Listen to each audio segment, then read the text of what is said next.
أعوذ بالله من الشيطان الرجيم. بسم الله الرحمن الرحيم. من يشفع شفاعة حسنة يكن له نصيب منها ومن يشفع شفاعة سيئة يكن له كفل منها وكان الله على كل شيء مقيتا. جو اچھی بات کی سفارش کرے گا وہ اس میں سے حصہ پائے گا، اور جو بری بات کی سفارش کرے گا وہ اس میں سے حصہ پائے گا۔ اللہ ہر چیز پر نگاہ رکھے ہوئے ہے۔ سورہ نساء کی 85 نمبر کی آیت ہے۔ اس میں ایک سماجی مسئلے پر گفتگو کی گئی ہے۔ شفاعت کا تذکرہ آیا ہے کہ شفاعت دو قسم کی ہوتی ہے۔ یہ دنیاوی شفاعت کی بات ہے، سفارش جسے کہا جاتا ہے، ریکمنڈیشنز۔ ایک اچھی سفارش اور ایک بری سفارش۔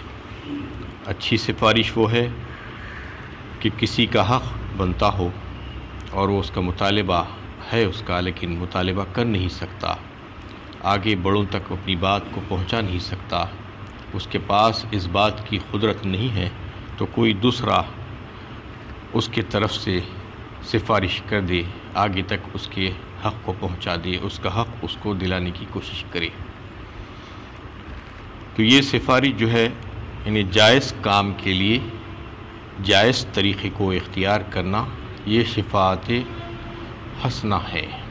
شفاعت حسنہ یہی ہے کہ اچھی سفارش، یعنی کام بھی اچھا ہو، صحیح ہو، جائز حق اور اس کا مطالبہ ہو اس انسان کا، لیکن وہ مطالبہ نہیں کر پا رہا تھا، اور طریقہ کار بھی جائز ہو، اور اگر اس کے برخلاف ناجائز ہو، کسی کا حق نہیں بنتا ہو، پھر بھی اس کی سفارش کر رہا ہے اور ناجائز طریقے سے بھی کر رہا ہے، تو شفاعت سیئہ کہلائے گا وہ۔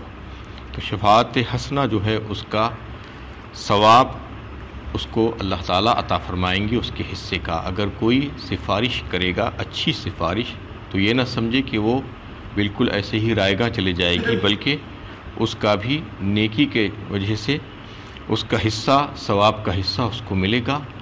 اسی طریقے سے جو بری سفارش کرے گا تو اس کو وہ بدی میں بھی حصہ، گناہ میں حصہ اس کو جھیلنا پڑے گا۔ یہ اس میں بات واضح کر دی گئی۔ یہ اچھی شفاعت اور سفارش یہی ہے کہ اپنے بھائی کا حق جو بنتا ہے، جو وہ مطالبہ نہیں کر سکتا، اس کو دلانے کے لیے اپنے طور پر لوگوں کے سے بات کرے، اور اس کو اس کا جو نفع ہے نفع دلائے، اور اگر نقصان سے بچانا ہو تو نقصان سے بچائے، کیونکہ وہ اس بات پر قدرت نہیں رکھتا ہے۔ اس کا ثواب اللہ تعالیٰ عطا فرمائیں گے۔ کوئی جو ہے اپنے کسی بھائی کے لیے روزی مانگتا ہے، اللہ تعالیٰ سے روزی کی سفارش کرتا ہے، تو رزق اور روزی کا معاملہ تو اللہ تعالیٰ نے یہ فرما دیا ہے کہ ہر ایک کو ملے گا جس کے لیے جتنا مقدر میں لکھ دیا گیا ہے۔ اللہ تعالیٰ کو کوئی مجبور نہیں کر سکتا کہ اس سلسلے میں، لیکن کوئی اگر سفارش کرتا ہے اس سلسلے میں بھی، تو اس کو اس کا ثواب مل جائے گا، اور اس کے حصے کا جو ملنا تھا وہ مل کر رہے گا۔ اسی طریقے سے کوئی اپنے بھائی کے لیے دعا کرتا ہے، دعائے خیر کرتا ہے، تو وہ بھی شفاعت حسنہ میں شامل ہے۔ اس کی بھی نیکی اس کے تعلق سے لکھی جائے گی، اور اس کا جو ہے وہ عمل نیک عمل کہلائے گا، اور اس کا نیکی اس کو مل جائے گی، ثواب کا حصہ اس کو ملے گا۔ اور کوئی اپنے بھائی کے لیے دعا کرتا ہے، تو حدیث میں یہ بات آتی ہے کہ ایک فرشتہ اس کے حق میں کہتا ہے کہ وَلَكَ بِمِثْلِهِ، یعنی اللہ تعالیٰ تیری بھی حاجت ایسی ہی پوری کر دے۔ یعنی کوئی اپنے بھائی مسلمان کے لیے دعا کر رہا ہے کسی بھی حاجت کے لیے، تو وہ اس کو اللہ تعالیٰ ایک فرشتے کے ذریعے سے آمین کہلوا دیتے ہیں، اور کہلواتے ہیں کہ تیرے لیے بھی ایسا ہی۔ تو اس لیے کسی کے لیے دعا کرنے کے تعلق سے بخیل نہیں ہونا، بلکہ یہ سمجھنا کہ یہ دعا میرے لیے بہت بہترین ہے، کیونکہ میں جو دعا کر رہا ہوں اس کے عوض میں فرشتہ میرے لیے دعا کر رہا ہے، اور فرشتے کو اللہ تعالیٰ نے مقرر کیا ہے۔ فرشتہ اپنے آپ کچھ بھی نہیں کہتا، اپنے آپ کوئی کام نہیں کرتا، اللہ کے حکم سے ہی کرتا ہے، تو وہ دعا تو زیادہ مقبول ہوگی۔ اس لیے عام طور پر انسان کو یہ دیکھنا چاہیے کہ دوسروں کے لیے بھی دعا کرنا، خود اپنے لیے بھی دعا کرنا اور دوسروں کے لیے بھی دعا کرنے میں بخالت اور کنجوسی نہیں کرنا چاہیے۔ اور ایک بات اس میں یہ ہے کہ کسی کی سفارش اور شفاعت کرنے کے بعد اس سے کوئی معاوضہ کی امید نہیں رکھنا اور معاوضہ نہیں مانگنا۔ ایسا ہوتا ہے عام طور پر کہ کوئی کسی کا کام کرانے کے بعد یہ سمجھتا ہے کہ مجھے اس کا معاوضہ مل جانا چاہیے، یہ رشوت ہے، رشوت حرام ہے، رشوت کے درجے میں آتا ہے یہ، اور رشوت کے تعلق سے کئی ایک احادیث آئی ہیں کہ وہ جنت میں نہیں جائے گا رشوت دینے والا اور لینے والا۔ تو اس کو بھی رشوت ہی قرار دیا گیا ہے کہ کسی کی سفارش کر کے اس سے کچھ معاوضہ طلب کیا جائے مال کی صورت میں، یا اور اپنا کوئی دوسرا کام اس کے ذریعے سے نکال لیا جائے۔ یہ سب کے سب رشوت میں داخل ہے۔ لیکن ایسا عام طور پر ہوتا ہے دنیا میں کہ ایک دھندا بنا لیے ہیں، ایک کاروبار بنا لیے ہیں لوگ کہ پیروکاری کرنا یا جو ہے اس قسم کے کام کروانا، کیونکہ عام طور پر کسی کے اگر کوئی رشتہ دار یا دوست احباب کوئی بڑے عہدے پر پہنچ جاتے ہیں تو وہ چونکہ ان کے قریب ہوتے ہیں اس لیے ان سے کچھ کام نکالا جا سکتا ہے، تو کسی دوسرے کا کام ان کے پاس پیش کر کے سفارش کر کے وہ کام کروا دیتے ہیں۔ کروانے کے بعد ان سے یہ مطالبہ کیا جاتا ہے کہ مجھے اتنی رقم معاوضے کے طور پر دی جائے۔ یہ رشوت ہے، یہ لینا جائز نہیں ہے، یہ بات اچھی طریقے سے سمجھ لینا چاہیے۔ لوگ یہ سمجھتے ہیں کہ ہم تو کام کر رہے ہیں اور ان کا کام بھی نکال رہے ہیں اور ان کو اس سے فائدہ ہو رہا ہے اور اس میں سے وہ دے رہے ہیں اور دونوں راضی ہیں، تو پھر اس میں یعنی مخالفت کی کیا بات ہے؟ جبکہ یہ اللہ کا حکم ہے، نبی صلی اللہ علیہ وسلم نے فرما دیا کہ یہ رشوت ہے۔ سفارش صرف اور صرف اللہ کے لیے ہونی چاہیے، اللہ کی رضا جوئی کی خاطر، اور اس میں یہ نیت ہونا کہ مجھے اللہ تعالیٰ اس میں سے حصہ دیں گے۔ یہ اگر ہوگا تو پھر وہ سفارش فائدہ مند ہوگی اس کے حق میں، ورنہ جو ہے وہ رشوت بن جائے گی اور اس کے لیے باعث تکلیف بن جائے گی۔ تو اس میں جو ہے اس بات کا احتیاط لازمی ہے، اس بات کی کہ کسی کی کوئی سفارش کر رہے ہیں تو اس میں کسی قسم کا کوئی معاوضہ کی امید نہیں رکھنا اور طلب نہیں کرنا، کیونکہ یہ اگر کریں گے تو پھر وہ بیکار اور رائگاں ہو جائے گی۔ یہ تو دنیا کی سفارش ہے، آخرت کی بھی سفارش ہے۔ یوم اذن لا تنفع الشفاعۃ الا من اذن له الرحمن ورضی له قولا، سورہ طہ میں فرمایا۔ مختلف مقامات پہ مختلف صورتوں میں اللہ تعالیٰ نے شفاعت کا تذکرہ کیا ہے۔ وہ شفاعت آخرت کی شفاعت ہوگی، قیامت میں جو شفاعت ہوگی وہ ایک الگ درجے کی شفاعت ہوگی۔ یہاں کی یہ دنیا کی شفاعت ہے، دنیا کی سفارشیں ہیں، دنیا کے کام کاج کو نپٹانے کے سلسلے میں، اپنے بھائی کے حق دلوانے کے سلسلے میں، اور اس کو نقصان سے بچانے، اس کو نفع دلانے، اس کا جو حق بنتا ہے اس کو دلا دینے، اس کا کوئی عہدہ ہے اس کو دلوا دینے، یہ سب چیزیں دنیا کی باتیں تھیں، دنیا کی سفارش تھی۔ اور آخرت کی شفاعت وہ ہوگی جسے اللہ تعالیٰ پسند کریں گے۔ یوم اذن لا تنفع الشفاعۃ الا من اذن له الرحمن، فرمایا اس دن شفاعت کام نہیں دے گی کسی کی بھی سوائے اس کے جس کو رحمان پسند کرے، ورضی له قولا، اس کو اجازت دے اور جس کو پسند کیا جائے۔ مطلب یہ ہے کہ ہر کس و ناکس سفارش نہیں کر سکے گا اس دن، یہ بات سمجھ لینا چاہیے۔ دو کنڈیشنز ہوں گے شفاعت کے لیے، ایک جس کو اللہ تعالیٰ اجازت دیں گے وہی سفارش کر سکیں گے، وہی منہ کھول سکیں گے، اس کے علاوہ کسی کو اجازت نہیں ہوگی۔ اور وہ جو سفارش کریں گے وہ یعنی اللہ تعالیٰ کو پسند ہونا چاہیے، وہ بات صحیح اور درست بات ہونا چاہیے، یعنی کوئی کافر کی سفارش، مشرک کی سفارش نہیں کی جا سکتی۔ تو اس میں جو ہے دو باتیں اگر ہوں گی تو سفارش اللہ تعالیٰ قبول فرمائیں گے قیامت میں۔ اس سفارش کو دنیا کی سفارشوں میں لا کر لوگ گڈ مڈ کر دینے کی کوشش کرتے ہیں، ملا دینے کی کوشش کرتے ہیں۔ جو بزرگ اور جو بڑے لوگ گزرے ہیں ان سے یہ سفارش دنیا میں بھی کرانے کی کوشش کرتے ہیں کہ مجھے فلاں امتحان میں پاس کروا دیجئے، میرا یہ کام اٹکا ہوا ہے بنوا دیجئے، میرے پیسے کہیں پر رکے ہوئے ہیں دلوا دی۔ یہ دنیا والوں سے مانگنا، دنیا میں جو لوگ زندہ ہیں ان سے یہ سفارش کی جا سکتی ہے، کروائی جا سکتی ہے جو چل پھر رہے ہیں، جو یہاں سے گزر گئے ہیں، ان سے سفارش اگر اللہ تعالیٰ چاہیں گے، وہ اللہ کے نیک بندے ہوں گے تو قیامت میں ہو سکتی ہے، یہاں پر نہیں۔ یہاں پر رہنے کے لیے کوئی بھی کر سکتا ہے، کوئی کافر بھی کر سکتا ہے، اور کوئی بھی جو ہے آدمی ایک آدمی کی سفارش کر سکتا ہے اگر وہ اس قابل ہے اور اس کا اثر و رسوخ چلتا ہے تو، ورنہ جو ہے وہ سفارش قیامت کی الگ ہوگی، یہاں کی سفارش جو ہے الگ ہوگی۔ اور اس سلسلے میں اس بات کا لحاظ رکھنا ضروری ہے کہ اس سے کوئی معاوضہ طلب نہیں کرنا، اور اگر کوئی معاوضہ مانگنے کی کوشش کریں گے تو پھر وہ شفاعت اور سفارش بیکار اور رائگاں ہو جائے گی، اس میں نیکی میں اس کو جو ہے حصہ نہیں ملے گا۔ جیسا کہ ایک حدیث میں ہے کہ انسان کو کسی شخص کو اگر جو ہے کوئی نیکی کے کام پر آمدہ کرتا ہے تو وہ جو نیک کام کرتا ہے اس کے برابر ثواب کا حصہ اس شخص کو بھی ملتا ہے جو اس کو نیک کام کرنے پر آمدہ کرتا ہے، یعنی اس کے برابر حصہ اللہ تعالیٰ اس کو عطا فرماتے ہیں صرف نیکی کا کام کرنے پر آمدہ کرنے والے کو۔ تو اسی طریقے سے جو بدی کے کام پر آمدہ کرتا ہے کسی کو تو پھر اس کو اس بدی اور گناہ کا حصہ بھی ملنے والا ہے، یہ سمجھ لینا چاہیے۔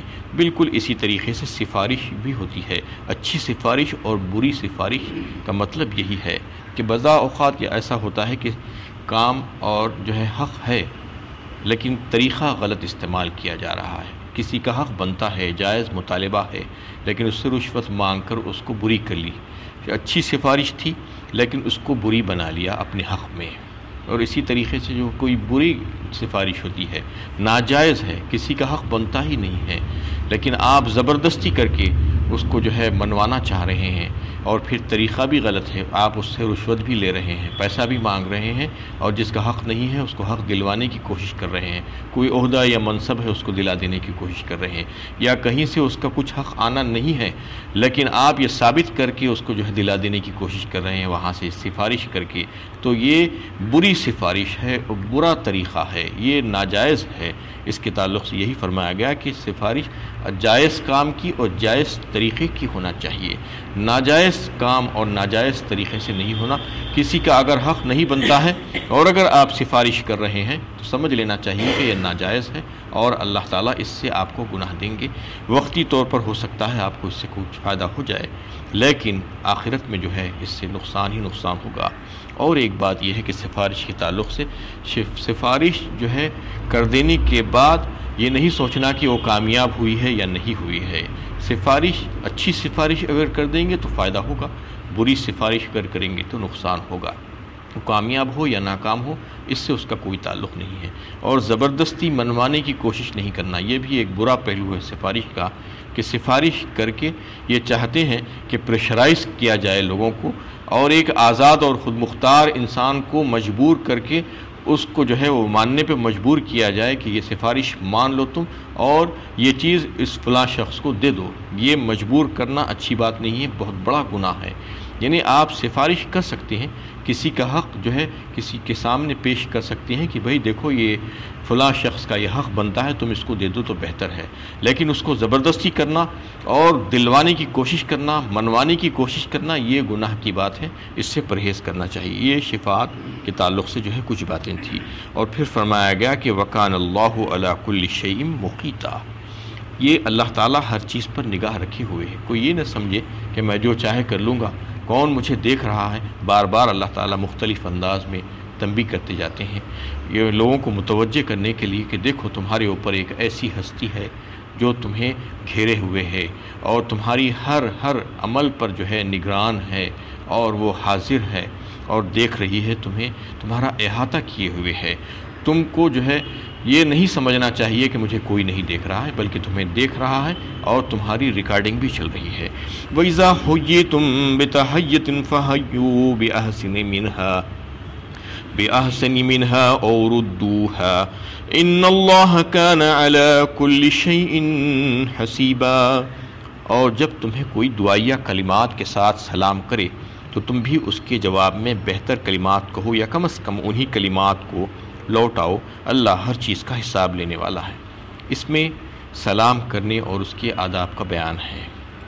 تحیہ کہا جاتا ہے کہ حیاک اللہ سے ہے، حیاک اللہ زمانے اسلام سے پہلے بھی عربوں میں یہ رواج تھا کہ کسی سے ملتے تو حیاک اللہ کہتے ہیں، مطلب یہ ہے کہ اللہ تم کو زندہ رکھے، یہ دعائی کلمات تھے۔ ایسے ہی دعائی کلمات ایک دوسرے کو باہم دعا دینے کے کلمات دیگر مذاہب اور قوموں میں بھی پائے جاتے ہیں۔ مختلف اقوام مختلف انداز میں ایک دوسرے کو وش کرتے ہیں، کوئی گڈ مارننگ کہتا ہے، کوئی ہیلو کہتا ہے، کوئی ہائے کہتا ہے، کوئی کچھ یہ کہتا ہے۔ اسلام نے ایک بہترین کلمہ جو ہے بتایا اپنے ماننے والوں کو، السلام علیکم کہا، تم یہ کلمات کہو۔ یہ بہترین اور جامع کلمہ ہے، کیونکہ اسلام ایک آفاقی مذہب ہے، اس میں ہر چیز لاجیکل ہے، کوئی چیز نفع سے خالی نہیں ہے۔ السلام علیکم کا مطلب یہ ہے کہ اللہ تعالیٰ تم کو سلامت رکھے ہر نقصان اور تکلیف اور رنج و غم سے۔ ایک بہترین دعا ہے یہ، جس کو اسلام نے سکھایا ہے اپنے ماننے والوں کو کہ تم اس طریقے سے جو ہے یہ کلمہ ادا کرو جب ایک دوسرے سے ملو تو، یعنی دوسرے جب ملتے ہیں تو کچھ نہ کچھ کلمات کہتے ہیں، تم ملو تو نہ صرف جو ہے اس کا اظہار محبت کرو بلکہ ادائے حق محبت کرو۔ محبت کا جو حق ہے اس کو ادا کرنے کی بھی کوشش کرو۔ محبت کا حق یہی ہے کہ اپنے ساتھی سے جب ملو تو اس کو دعا کہو، اور ایسی بہترین دعا کرو اس کے حق میں کہ اس کے لیے وہ فائدہ مند ہو جائے۔ اور یہ اس میں جو ہے بندہ اللہ سے کہتا ہے کہ اے اللہ اس کو سلامتی عطا فرما ہر مصیبت، ہر آفت، ہر پریشانی، ہر رنج و غم سے، کیونکہ اللہ تعالیٰ کی اذن اور اجازت کے بغیر کوئی کچھ نہیں کر سکتا، کسی کو نفع نہیں پہنچا سکتا، کسی کو نقصان سے بچا نہیں سکتا۔ اس لیے اللہ تعالیٰ سے یہ کہنا ہے کہ اے اللہ اس کو ہر رنج و غم اور مصیبت سے نجات دے دے۔ کوئی اگر اپنے بھائی اور ساتھی کے لیے ایسی دعا کر رہا ہے تو اس کا مطلب یہ ہوتا ہے کہ اس کی زبان اور اس کے ہاتھ سے وہ محفوظ اور مامون ہے، وہ بھی اس کو کوئی تکلیف پہنچانا نہیں چاہ رہا ہے، اس کا کوئی ارادہ نہیں ہے۔ یعنی کوئی السلام علیکم کسی کو کہتا ہے تو مطلب یہ کیا ہے کہ وہ اس کے طرف سے محفوظ ہے اور وہ اس کا جو ہے محافظ ہے، وہ اس کو کوئی تکلیف اب نہیں پہنچائے گا، یہ وعدہ کر رہا ہے اللہ تعالیٰ سے، اور اللہ تعالیٰ سے یہ دعا بھی کر رہا ہے، درخواست بھی کر رہا ہے کہ اللہ اس کو حفاظت عطا فرمائیے، سلامتی عطا فرمائیے۔ اس میں جو ہے اللہ تعالیٰ سے یہ بندہ دعا مانگتا ہے حفاظت کے لیے اور سلامتی کے لیے۔ اس میں بے شمار احادیث، متواتر احادیث اس سلسلے میں جو ہے ملتی ہیں۔ اللہ کے نبی صلی اللہ علیہ وسلم نے ایک موقع پر فرمایا کہ بخیل ہے وہ انسان جو سلام کرنے میں بخیلی کرے، کنجوسی کرے، یعنی سلام کرنے میں بھی بخالت کرے تو وہ سب سے زیادہ بخیل ہے فرمایا۔ اور ایک حدیث حضرت ابو ہریرہ رضی اللہ تعالیٰ جو ہے جس کو روایت کرے ہیں، فرمایا کہ تم میں سے کوئی شخص جنت میں داخل نہیں ہو سکتا جب تک کہ وہ مومن نہ ہو، اور وہ مومن نہیں ہو سکتا جب تک کہ باہم ایک دوسرے سے محبت نہ کرے۔ اور کیا میں تمہیں ایک ایسا طریقہ نہ بتاؤں جس سے تم میں محبت قائم ہو جائے؟ وہ ہے کہ ایک دوسرے میں سلام کو عام کرو، سلام کا رواج دو، چاہے تم اسے جانتے ہو یا نہ جانتے ہو۔ عام طور پر یہ ہوتا ہے کہ انسان اپنی جان پہچان والوں کو ہی سلام کرتا ہے، اجنبیوں کو سلام نہیں کرتا۔ کوئی اجنبی بھی ہے اور مسلمان ظاہر ہو رہا ہے اس کے ظاہر سے، تو پھر اس کو بھی سلام کرنا چاہیے۔ یہ اللہ کے نبی صلی اللہ علیہ وسلم کا ارشاد اور حکم ہے۔ اسی طریقے سے ایک حدیث میں آپ صلی اللہ علیہ وسلم نے فرمایا کہ 4 باتیں ایسی ہیں جس کا میں تمہیں حکم کرتا ہوں، جس کی وجہ سے تم اگر اس کو اختیار کر لو تو تم امن اور سلامتی کے ساتھ جنت میں داخل ہو جاؤ گے۔ اس میں سے ایک سلام کے لیے بھی کہ آپ صلی اللہ علیہ وسلم نے فرمایا کہ تم سلام کو عام کرو اور لوگوں کو کھانا کھلاؤ، لوگوں کے ساتھ صلہ رحمی کا معاملہ کرو، قطع رحمی مت کرو بلکہ تعلقات کو جوڑنے کا کام کرو۔ اور چوتھی بات یہ ہے کہ راتوں کو اٹھ کر اس وقت نماز پڑھو جب سارے لوگ سوتے رہتے ہیں، تہجد کی نماز کی بڑی فضیلت ہے۔ یہ 4 باتوں کے تعلق سے آپ صلی اللہ علیہ وسلم نے فرمایا، اور فرمایا گیا کہ اللہ تعالیٰ کے نزدیک سب سے زیادہ مخرب وہ شخص ہے جو سلام کی ابتدا کرتا ہے، سلام میں پہل کرتا ہے۔ اس میں کوئی بڑائی یا تکبر نہیں ہونا چاہیے، بلکہ سلام کی پہل کرنے والے کو زیادہ نیکی اور ثواب ملنے والا ہے۔ اور کوئی اگر سلام کرتا ہے تو پھر اس کا جواب دینا واجب ہو جاتا ہے۔ کوئی جواب نہیں دے رہا ہے تو وہ نقصان کر رہا ہے اپنا، فرشتے اس کا جواب دیں گے۔ اس لیے سلام کر دینا چاہیے، اور سلام کرنے کے بعد اس کا جواب جس کو سلام کیا گیا ہے واجب ہو جاتا ہے۔ واجب تمام صورتوں میں سوائے چند استثنائی صورتوں کے استثنائی صورتیں یہ ہے کہ کوئی نماز پڑھ رہا ہے یا کوئی اذان دے رہا ہے، اقامت کہہ رہا ہے، خطبہ دے رہا ہے، یا قرآن کی تلاوت کر رہا ہے، یا دین کا کتاب کی کوئی درس دے رہا ہے، یا بیت الخلاء میں ہے. یہ ایسے جو ہے چند حالات ہیں جس میں سلام کا جواب نہیں دیا جا سکتا. اس کے علاوہ تمام حالات میں سلام کا جواب دیا جانا ضروری ہے. سلام ہر ایک کو کرنا چاہیے، اور صحیحین کی ایک حدیث میں ہے کہ جو سواری پر ہے وہ پیدل چلنے والے کو سلام کرے، جو پیدل چل رہا ہے وہ بیٹھے ہوئے لوگوں کو سلام کرے، اور ایک چھوٹی جماعت بڑی جماعت پر سے اگر گزرے تو چھوٹی جماعت کے لیے ضروری ہے کہ وہ سلام کرے بڑی جماعت پر، اور کوئی محفل میں جائے تو وہ سلام کرے جانے والا. اس طریقے سے سلام کے آداب میں یہ بھی ہے کہ کوئی گھر میں داخل ہو تو اس کو بھی اپنے اہل و عیال کو سلام کرنا چاہیے. اس میں بھی غفلت اور کوتاہی نہیں برتنا چاہیے، کیونکہ یہ برکت اور سلامتی کی دعا ہے. اور ایک حدیث میں ہے، ابو داؤد کی حدیث ہے، کہ ایک مسلمان دوسرے مسلمان سے بار بار ملے تو بھی اس کو سلام کرنا چاہیے. بار بار یعنی ایک وقت سلام کر لیا، دوسری بار تیسری بار نہیں کرنا، ایسا نہیں، بلکہ جتنے بار ملے اتنی بار سلام کرنے کی کوشش کرنا. یا ایھا الذین آمنوا لا تدخلوا بیوتا غیر بیوتکم حتی تستأنسوا وتسلموا، فرمایا سورہ نور 18ویں پارے میں. یعنی ایمان والوں سے خطاب کرتے ہوئے فرمایا گیا کہ تم جو ہے جب داخل ہو اپنے گھروں کے علاوہ دوسرے گھروں میں بھی تو اس میں بھی سلام کر کے اجازت لو. ایسا ہی طریقہ نبی صلی اللہ علیہ وسلم کا تھا کہ آپ صلی اللہ علیہ وسلم کہیں پر جانا چاہتے تو سب سے پہلے سلام کرتے، اس کے بعد اجازت لیتے 3 بار. تو یہی طریقہ ہمیں بھی اپنانا چاہیے کہ کہیں پر اگر جا رہے ہیں تو سلام کرنا چاہیے. سلام کی جو ہے بہترین دعا ہے، اور اس دعا کو اگر مسلمان سمجھ کر کریں، اس کی حقیقت کو جان کر کریں، عام طور پر ایک فارمل انداز میں جیسا دیگر اقوام جو ہے ایک طریقہ کار بنا دیے ہیں ملنے پر باہم محبت کا اظہار، ویسا نہ سمجھے، بلکہ اس کے صحیح معنوں کو سمجھتے ہوئے اگر سلام کو عام کرے اور پھیلانے کی کوشش کریں تو وہ قوم کی اصلاح کے لیے وہی کافی ہو جائے گا.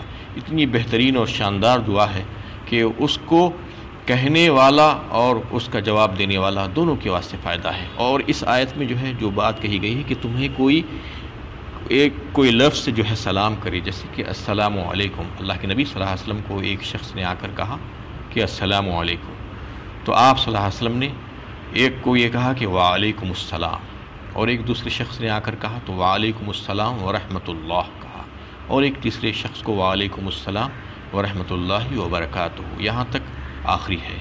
یعنی 3 درجوں تک بڑھایا جا سکتا ہے، اس سے زیادہ نہیں. سلام کا جواب جو ہے اور زیادہ لمبا نہیں کیا جا سکتا، بس 3 تک جو ہے محدود کرنا ہوگا. السلام علیکم کے بدلے میں وعلیکم السلام ورحمۃ اللہ یا وعلیکم السلام ورحمۃ اللہ وبرکاتہ، اللہ کی رحمت ہو، اللہ کی برکت ہو، یہ کہا جا سکتا ہے. یہ بہترین طریقہ ہے سلام کرنے اور سلام کا جواب دینے کے سلسلے میں. ان اللہ کان علی کل شیء حسیبا، اور پھر فرما دیا گیا کہ اللہ تعالیٰ تمہاری ہر چیز کا حساب لینے والا ہے. یہ 2 باتیں بھی جو بتائی گئی ہیں اس سے پچھلی آیت میں سفارش کے تعلق سے اور اس آیت میں سلام کو پھیلانے کے تعلق سے، تو ہر مسلمان کے لیے یہ ضروری ہے کہ وہ ایک دوسرے کے ساتھ ان چیزوں کا خیال رکھیں، اور جب بھی ملاقات ہو تو اظہار محبت کے طور پر اور اس سے جو ہے محبت کا حق ادا کرنے کے لیے اس کو یہ بہترین کلمات کے ساتھ جو ہے مخاطب کرے، اور اس کی شروعات اس طریقے سے کرے. وآخر دعوانا الحمدللہ رب العالمین.